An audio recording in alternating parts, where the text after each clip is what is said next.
This is the sound of a man who cannot think of an introduction. Heyo, folks. It's your boy here.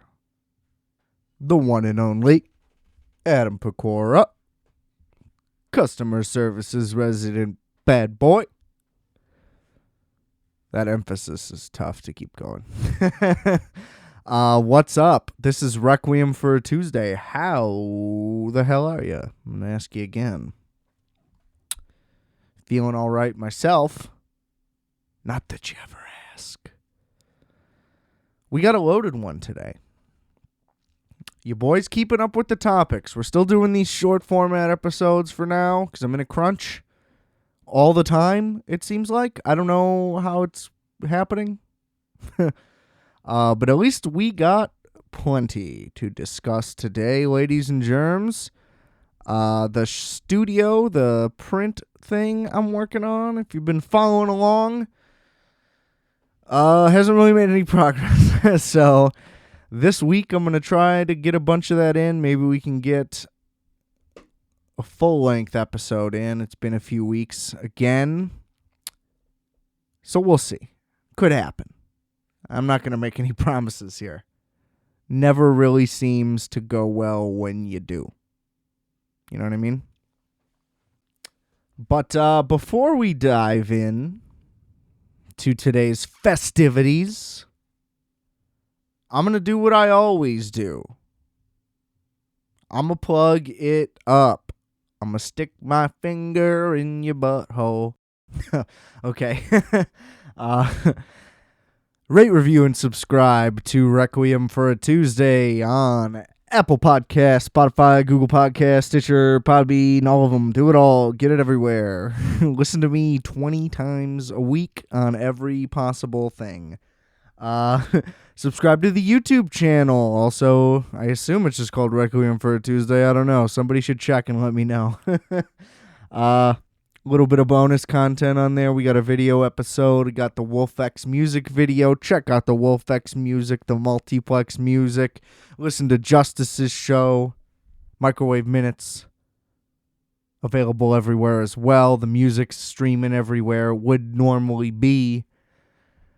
We got the email, I guess, rfatpodcast@gmail.com. Follow me on Instagram at adam.rfat, and you can get the exclusive, custom-made Requiem for a Tuesday merch at rfat.bigcartel.com. And you can find links to all of these wonderful products linked in the description below for your convenience. Woo! Wasn't that lit?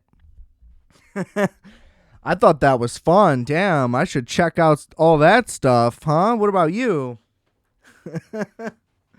All right. So what are we doing here? I don't know what order I want to do this in. That's really the whole thing. But I guess that's my job and not really your concern. We'll just dive right in to Unstuck in Time. I'm not a big documentary guy. I don't know. They're just like super hit or miss, I feel like. They either really, really nail what they're trying to do, or at least what they're trying to inform you of. Maybe it's not always necessarily that well put together. But, I mean, that's due to a number of factors. They're typically significantly lower budgets. Almost always are like, well, I guess this doesn't help it. I was going to say they're almost always passion projects, but if it's a passion project, shouldn't you do a better job? You know, maybe a lot of documentary filmmakers just aren't very talented. I suppose that could also be the case. But I don't know. I feel like documentaries are also better in a series format, which doesn't always work out either because they end up being too long.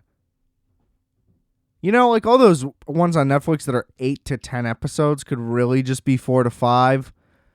Kind of like, what's that cult? Nexium?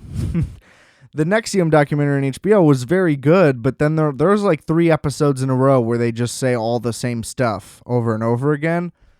And whatever happened with the second season of that, which I don't really understand, I don't know. But that's a good example, I guess, where it's like, this is really good, really informative. They got people involved with it. Like, there's actual footage of stuff too. There's nothing more than I hate than in a low budget doc where it's just voiceover and then like image rollover. It's like, this would be a shitty YouTube video. Y'all are calling this a movie? You know? But anyway, regardless, that is not the case here. We're talking Unstuck in Time, the Kurt Vonnegut documentary, my favorite writer. Saying that as a guy who doesn't read that much, you know? I'm more than halfway through his books, but boy, have I not picked one up in about a year and a half, I gotta say. I remember when COVID was happening, like, oh, I'm gonna probably start reading pretty soon. Things are getting boring. You know? Next thing you know, it's a year later, and it's like, yeah, I might start reading some books pretty soon. It's like, will you? I don't know. It's like, I don't know. I got to start reading books on the bus, I guess. I got to be that guy. Because I just find it so weird to just sit in your house and read a book. It just feels like a house isn't a setting to read a book, which sounds insane as I'm saying it. Like, I understand. But that's how I feel. And feelings are real. Right? All that matters is how you are to you. And that's the truth now. So, blame the current state of things. Okay. So this documentary was made by Robert B. Weedy, I want to say is how you pronounce it. Weedy? I don't know. But you may recognize that name from frequent Curb Your Enthusiasm credits, which I was like, oh, fuck, that is this guy. Because when I saw who made it, I was like, why is that name familiar? Why is that name familiar? And then halfway through, it all gets acknowledged. So let's dive into this thing. This is a very honest documentary, which I very much like, because, like me, this was Robert's. I'm just going to call him Robert because I'm not going to keep saying the wrong name the whole time. That's really annoying. Vonnegut was his favorite writer. Now, he was in high school like when Slaughterhouse-Five came out, I believe it was. Maybe one of the novels in between. I'm not sure. But that's like his fifth book. So, you know, regardless, he read it in high school and changed his life, whatever. As he became a filmmaker, got in touch with Vonnegut. Vonnegut wrote back to him, which, I gotta say, sounds like it would be crazy, but I feel like you can get in touch with an author. You know what I mean? Like, I feel like, maybe not like for this show, at the current level of it, but, you know, we get a couple more 100 subscribers on here. I could probably get some authors on the show. So, you know, tell your friends if you want to listen to a show about books. Anyway, he's like, let's do a documentary. Let's do it. And Vonnegut's like, sure, I'm in. What do we got to do? And they start linking up, which is crazy. Like, you're just immediately friends with this guy. Pretty crazy. And the relationship kind of maintains over 20, 30, 40 years, whenever it starts to whenever Vonnegut passes away.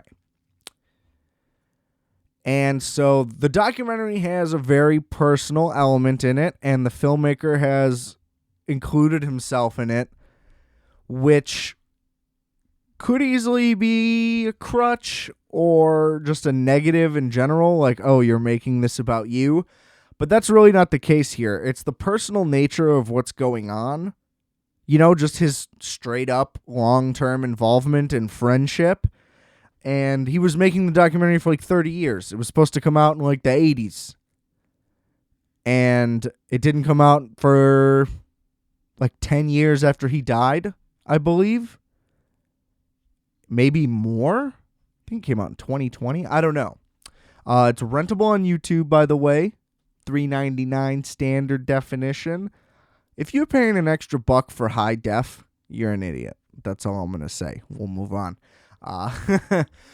But it also chronicles Vonnegut's life basically from childhood, you know, until he's actually on camera with Robert. And then that all happens as well, but that's actually filmed. There's a lot of there is archival photography with voiceover, but there's also actual interviews that are being filmed.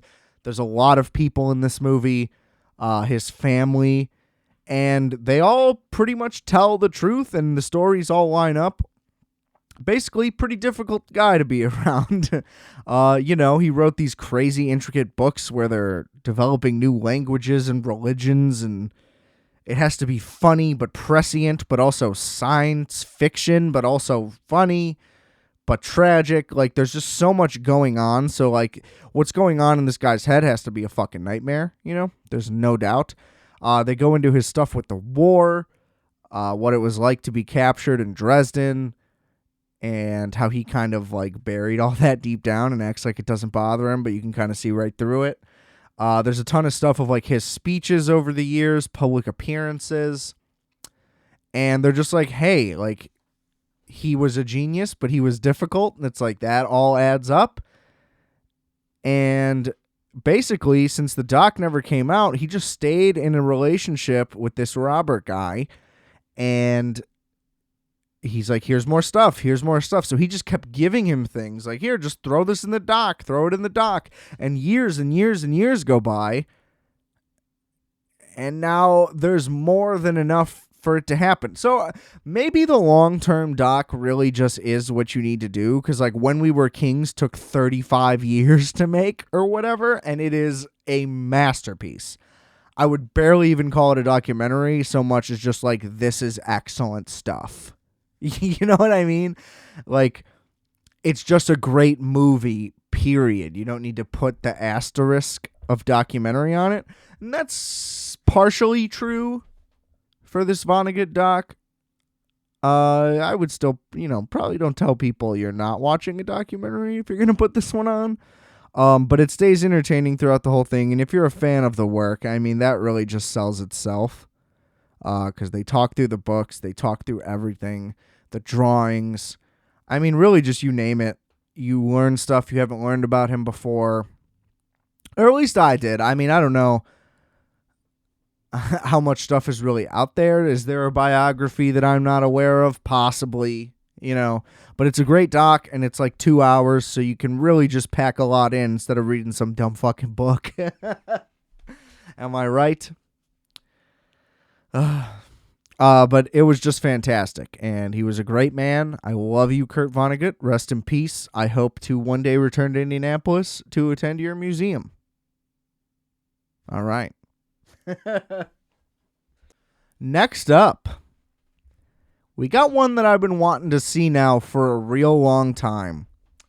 I want to say I first learned of this either on like VH1's I Love the 80s, which to this day, the 70s one wasn't as good as I remember it. I don't know. I really want an archival of all of these. I've said this on the show 100% multiple times, but I'm going to keep doing it until somebody somewhere hears this and gets something happening, okay? We need remastered, fully compiled I Love the 80s, 70s, 80s, 90s, all parts. Let's do it. The most informative thing I probably watched as a child that changed my life forever. So can we just get those back, please? Thank you. All right. PSA over. But this movie is The Stuff from 1987. I wish I remember where I found this, but literally I've been wanting to see this movie since I was like 10 or something. I guess just never got around to it. I couldn't really find it anywhere. DVDs are hard to come by. Things like that.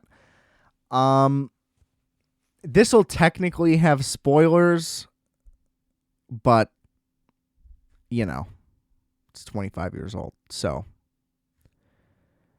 35 years old. Jeez Louise. I was going to say, how is it 25 years old and I'm 27? Anyway. This movie is, how do I word this nicely? I guess I really can't. Loaded with potential. The concept is outstanding. Execution, not so much. I don't think it's necessarily the fault of the filmmaker. Kind of probably is, but there's definitely like the small budget issue and just the 80s in general, I guess. But the way horror just became cheap camp garbage. I mean, I'm sure you can name multiple good horror movies from the 80s, but you get my point. There wasn't as much like artistic horror, and certainly now is the time for that. It's finally realized that you can make good movies that are horror movies. All I could think of, honestly, while watching this stuff is that if John Carpenter made this movie, we would still be talking about it today, because the concept is almost like a sister story with They Live. And it's They Live without good cinematography, acting, or writing. So it's a little bit different. Anyway, so the main idea is these quarry workers stumble upon this white goo, okay? And here's an example of how the movie doesn't really know how to write anything. The guy just picks it up with his fingers and puts it in his mouth, and he's like, "This is delicious." There's no why would you do that? There's a strange thing coming out of rocks, and you're like, "I'm gonna eat it." Just kind of crazy.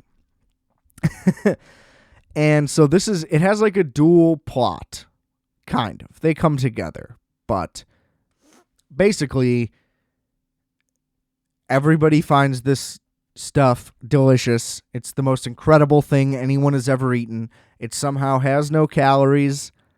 You don't gain weight, you get full, and it tastes great. And it's marketed basically like ice cream. It comes in pints, and people just eat it by the spoonful, and nobody can get enough of it. The store, there are entire freezer, fridge aisles completely dedicated to it. And it follows a young boy who is not a very good actor, I'm sorry, and a lawyer. Is he a lawyer? He's a PI. Something of that. He's a PI, I believe.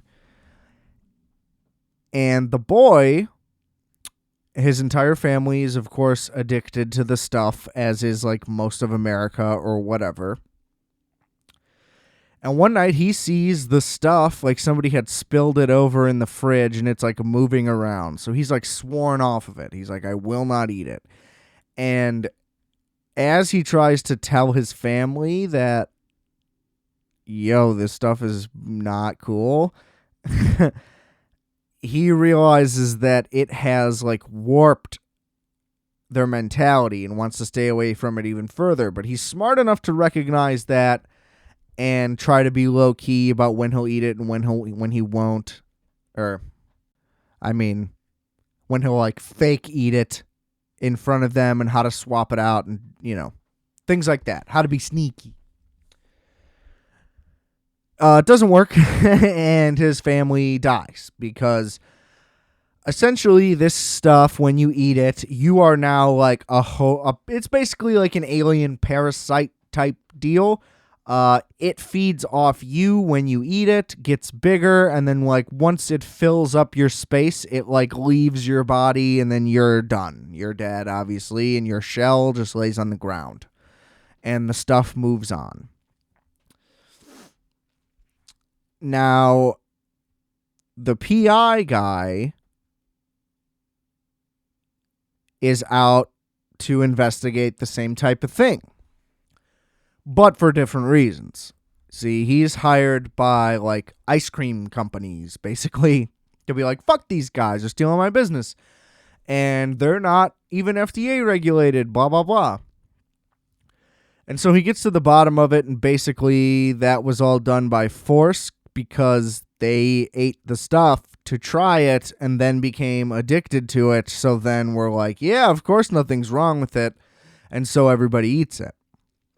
So then he digs further and further. He ends up interlocking with the kid. I forget exactly how. It's not plausible, really, or important. And they kind of go and try to sabotage the company together. They enlist this like army guy, and then they just go like shoot up the factory. So it gets pretty absurd and off the rails. And like the pacing is weird. There's like urgency when there doesn't need to be, and vice versa. And the budget's just low. So like all the actiony stuff in it looks terrible. And, you know, it's not their fault. It's not their fault. And the acting is mostly bad.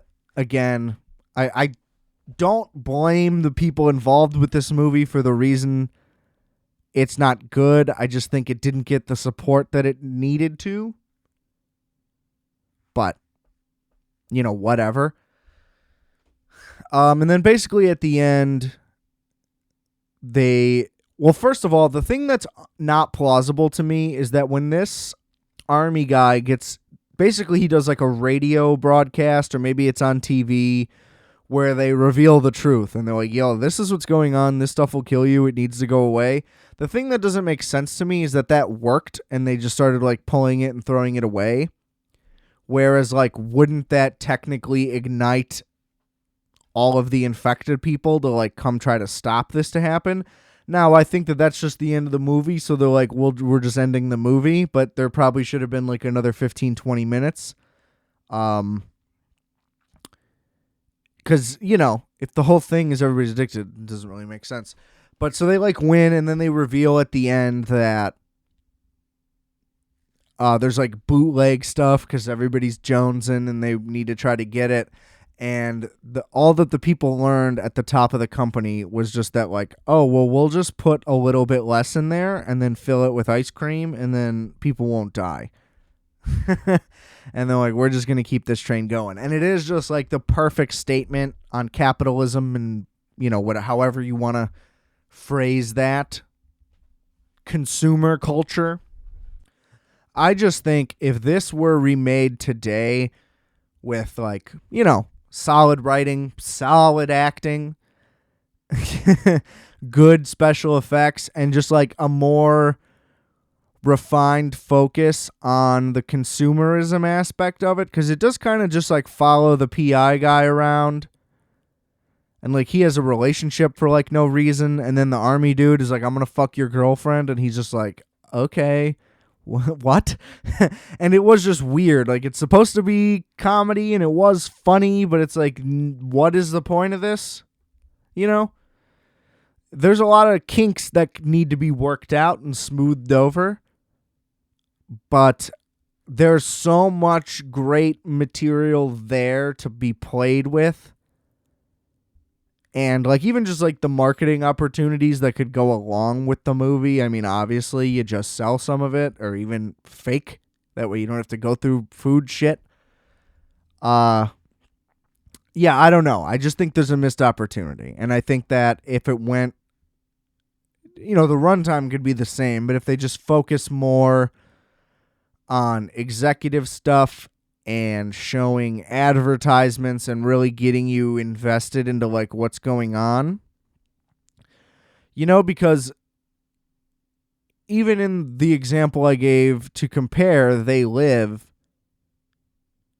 it doesn't throw you into it. It's a slow build. It's like, oh, he's just eyeing out that church. Like, what's going on in that church? Then he gets in there and he's like, why do they have all these sunglasses? What's going on with these sunglasses? Then he gets you know what I mean? And then it takes a long time to develop. And by the time he has the second guy involved, you're more than halfway through the movie. You know, because it's more about showing the reality of what's actually going on. So I don't really know where I'm going with this. But there's a connection there that needs to be made. And really just a more stylized, vision-driven interpretation of this. So I don't know. I doubt that that's in the works. I would love it if it were. Unlikely. You know? It's another reason why it's unfortunate that I have no sway in Hollywood. Somebody fucking hire me to run shit, okay? Because I run shit. But go watch the stuff. It's actually 1985. I just double checked. That's my bad. But a really fun movie with a lot of potential, and you'll be entertained either way. So give it a shot. What do you say? Okay. So the last thing that I want to get into, but briefly, is this new show on FX/Hulu. Same shit. Or maybe it is just on Hulu because they released the whole thing. I guess I don't really know how that works, but it doesn't matter because I don't have FX, so I don't care. This would be The Bear. Set in Chicago, starring Jeremy Allen White, who you may know as Lip Gallagher from another show set in Chicago, the consistently underwhelming Shameless that ran for about 5 too many seasons. Good for him, though. Get your bag, Jeremy.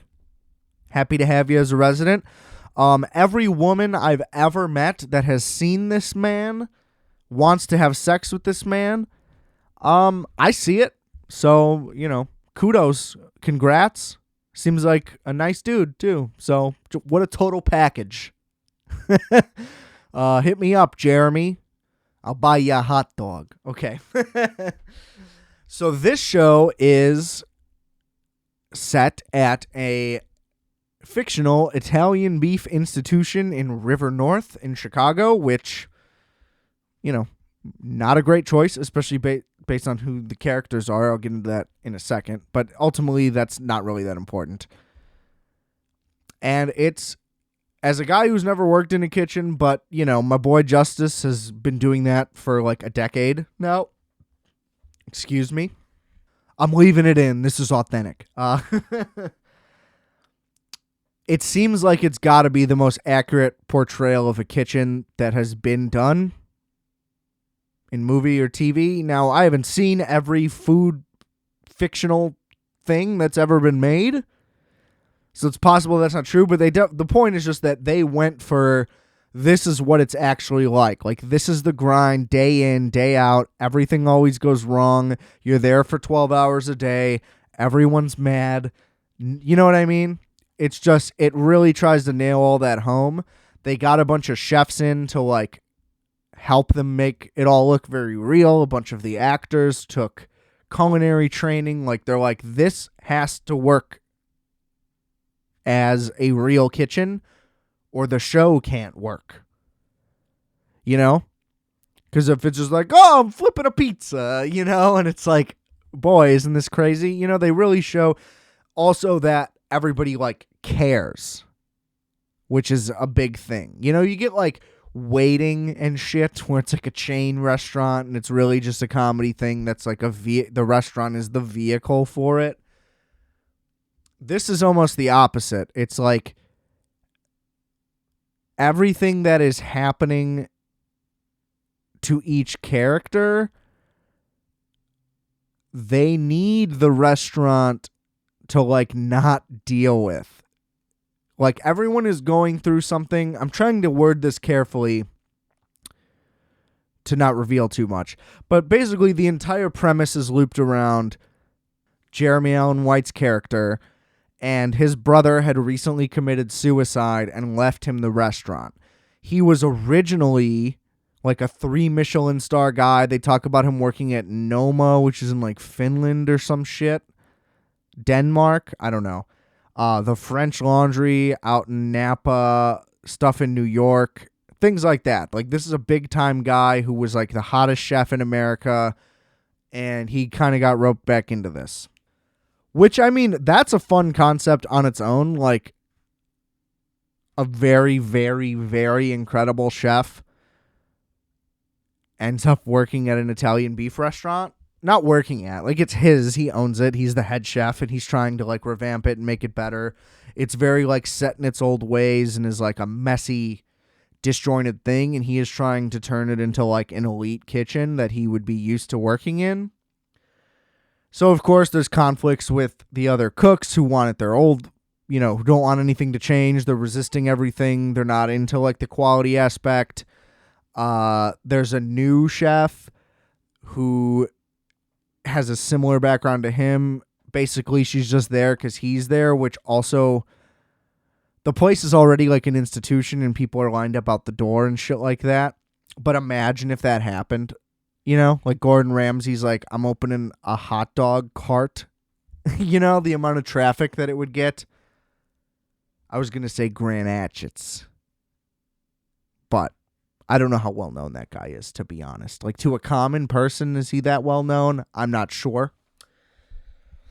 But my point is, the show is absolutely phenomenal. It's like labeled as a comedy, but it's mostly a drama with comic relief sprinkled in.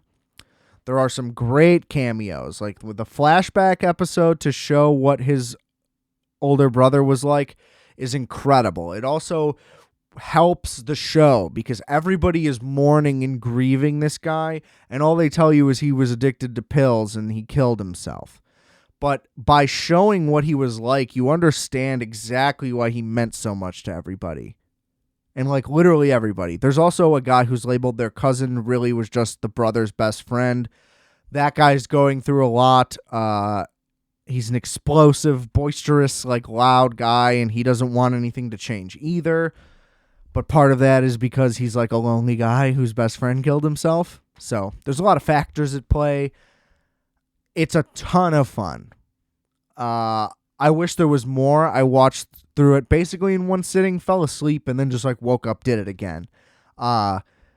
If there was 20 episodes, I would have watched it. I hope this gets renewed. I hope the next season is longer. As long as they keep up with what they're trying to do and they don't deviate from the concept and how it's not a broad comedy or anything like that, or they don't get into like somebody's personal life and that becomes the whole thing, because it does kind of follow people home, but just so you can kind of see what's going on, just to learn more about them. The story always is centered around the restaurant, and that's huge. And also, like, the new girl coming in, she works as a vehicle for everyone who's watching to kind of learn about a restaurant as well, because they smartly chose to have her have the fine dining background, and then she teaches everyone else. Whereas, using waiting as an example, I guess, is the easy plot for that is, oh, it's this guy's first day. So now we have to introduce him to everybody. We have to show him how to do everything so we can get the whole restaurant in and have a reason for it. Whereas this one, the restaurant is changing. So now everything we want to teach you about food and who these people are and like learn about them in an uncomfortable scenario to where the new person has to show them. So you get to learn who they really are, like what makes them tick and shit like that. Whatever. But they flip the script on how that would normally go, which is super clever, and you kind of don't even really notice that it's happening. And there's also a really good cameo that I forgot to mention when they flash back to Jeremy Allen White's character at his New York, like, Michelin star place and what it was like to work behind, like, one of those crazy, like, 3 Michelin French chefs or, like, what is that called? Molecular gastronomy guys. Like, working at those types of places is, like, insane. You just get berated nonstop all the time about everything because, like, perfection is what the goal is, and it's impossible to do so. So that's a sick cameo. They really show a lot of shit. Again, I'm not trying to reveal too much because I really just want everybody to watch it. So please go watch The Bear. If you're not going to listen to me ever, listen to me on this, especially if you're, 312 local. Bruh. Shy City. Okay. There's a couple things where they have these like dream sequences that kind of don't make sense, but it's all one piece. So things that they don't reveal in an episode where you're like, what the hell was that? It all gets taken care of later on, which I didn't think it was that type of show. So I was like, all these things are just like non sequiturs and weird and misleading, but it all ties back in very beautifully. Excellent show, The Bear. Go watch it. And go listen to all my episodes and rate and review and subscribe to this show. Tell your friends, spread the word, check out the merch, buy some shit, listen to the music, share it, buy some shit, whatever. We got to get these listeners back up. You know, the trend pre-shadow ban has been completely lost, and it really fucked everything up.